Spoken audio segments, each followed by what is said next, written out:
श्रीमद् भागवत कथा का हुआ भावपूर्ण समापन। सुदामा चरित्र सुन भक्त हुए भाव विभोर। अयोध्या जनपद की बीकापुर तहसील क्षेत्र के गढ़ी गांव में कथावाचक अंकित महाराज के श्रीमुख से चल रही श्रीमद् भागवत कथा का 7वें और अंतिम दिन भावपूर्ण समापन हुआ। कथा के अंतिम दिन श्रद्धालुओं की भारी भीड़ उमड़ी और पूरे क्षेत्र में भक्ति और श्रद्धा का वातावरण देखने को मिला। कथा के अंतिम दिन मुख्य रूप से सुदामा चरित्र, राजा परीक्षित मोक्ष तथा श्रीमद् भागवत के महात्म्य का वर्णन किया गया।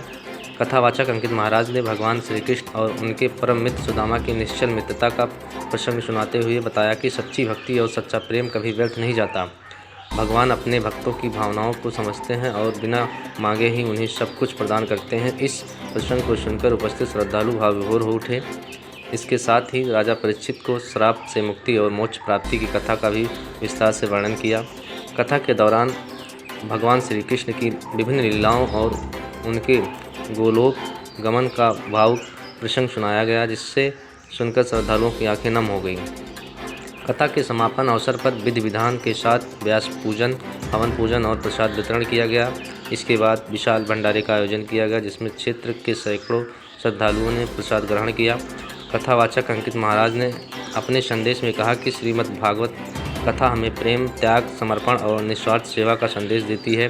सुदामा चरित्र के माध्यम से यह शिक्षा मिलती है कि जीवन में सच्ची मित्रता और भगवान के प्रति अटूट विश्वास ही मनुष्य को सच्चा सुख और शांति प्रदान करता है। कथा के समापन पर आयोजकों और क्षेत्रीय श्रद्धालुओं ने महाराज जी का आशीर्वाद प्राप्त किया और सफल आयोजन के लिए सभी का आभार व्यक्त किया। जैसे सुदामा के कानों में आवाज पड़ी, वैसे तुरंत उठ करके खड़े हुए और अपनी लाठी को संभालते हुए लंगड़ाते हुए पहुंचे। जैसे घाट पर देखे तो एक नाविक जो है नाव लेकर के खड़ा है। भैया आप चलोगे उस पार? बोले हाँ चल तो रहा हूँ। बोले कि मुझे भी पार उतार कर। बोले चलो, लेकिन भैया एक बात बताऊं, मेरे पास आपको उतराई देने के लिए कुछ नहीं।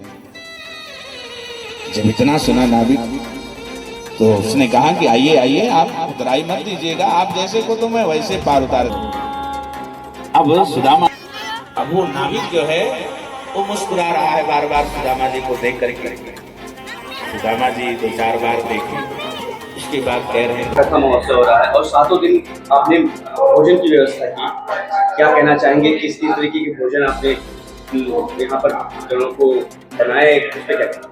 भगवान की इच्छा से प्रसाद बड़ा सुंदर बना है और यजमान जी ने इतनी सुंदर व्यवस्था की है जिसकी हम प्रशंसा नहीं कर सकते। ठीक है, और आगे भगवान इनकी इच्छा को पूर्ति करें। जितने भी श्रद्धालु आए प्रसाद ग्रहण करें, प्रशंसा करें। आप लोग भी आए हैं, आप लोग भी प्रशंसा के पात्र बने, इसीलिए बस, और ज़्यादा कुछ नहीं। कहाँ से चल के आए हैं? हमारा घर जगदीशपुर पड़ता है। पूरे बख्तावर गांव का नाम है कुंदनपुर ग्राम सभा है, बाजार शुक्ल थाना है, मौजा अब्दुल्ला बाहरपुर है, नाम राम आशीष पांडे। में ये कथा महोत्सव का आयोजन हो रहा है, आज कौन सा दिन है, किस प्रसंग का वर्णन किया गया, क्या है? सबसे पहले आप लोगों से जय सीताराम। आप लोगों की वजह से ही ये कार्यक्रम बहुत अच्छे से संपन्न हो रहा है। आज कथा का लास्ट दिन है और आप ही लोगों की वजह से, आप सभी के सहयोग से हमारी यह कथा अत्यंत भव्य रही। आज इसका सफलता पूर्वक समापन भी हो रहा है। साथ साथ में हम इस पावन अवसर की पूर्णतया आगामी 14 तारीख को, आने वाले इस 14 तारीख को भंडारा है, तो इस भंडारे में आप लोगों को निमंत्रित करते हैं और आपके द्वारा जन जन तक, जहाँ तक आप लोगों के माध्यम से हमारी आवाज़ या फिर हमारी वीडियो जाएगी, सभी को निमंत्रण देते हैं और सादर आग्रह करते हैं कि हमारी पूरी सीमित और आप सभी पत्रकार बंधु इस भंडारे में प्रसाद ग्रहण करने के लिए सादर आमंत्रित है। साथ साथ में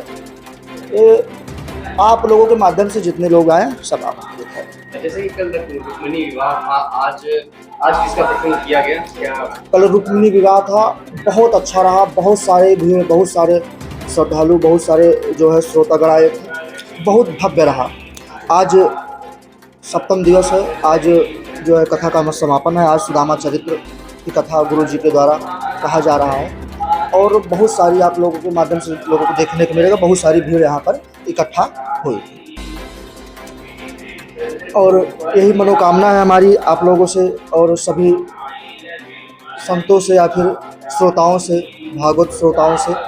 हमें बहुत प्रसन्नता होगी यदि आप लोग 14 तारीख को पधार कर प्रसाद ग्रहण करें और हमारा उत्साह बढ़ाएं। भंडारे का समय क्या रहेगा? भंडारे का समय 2 बजे से चालू होगा, प्रभु इच्छा तक। शुभ नाम? अमन मिश्रा।